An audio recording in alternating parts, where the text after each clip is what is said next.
শক্তিশালী করবে, তারা এদেশের শিক্ষাঙ্গনগুলোকে কসাইখানায় পরিণত করবে।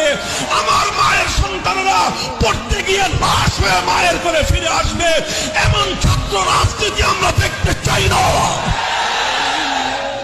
অবস্থা অনেকটাই এমন, আজ বাংলাদেশকে ভালোবাসাই সবচেয়ে বড় অপরাধে পরিণত হয়েছে।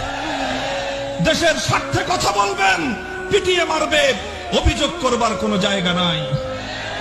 সংগ্রামী সাথী ও বন্ধুগণ, আমার কথা হলো এভাবেই অন্যায়, অবিচার, জুলুম, শোষণ, দুর্নীতি, জনগণের সম্পদ লুণ্ঠন ফিরিস্তি কয়টার দিব, কয়টার কথা বলবো? তানহামা দাগ দাগ সুদ, পুম্বা কুজা কুজা নেহাদ, সারা শরীর ক্ষত বিক্ষত, মলম আর পট্টি আমি কয়খানে লাগাবো? এভাবেই চলবে। মুসলমানদের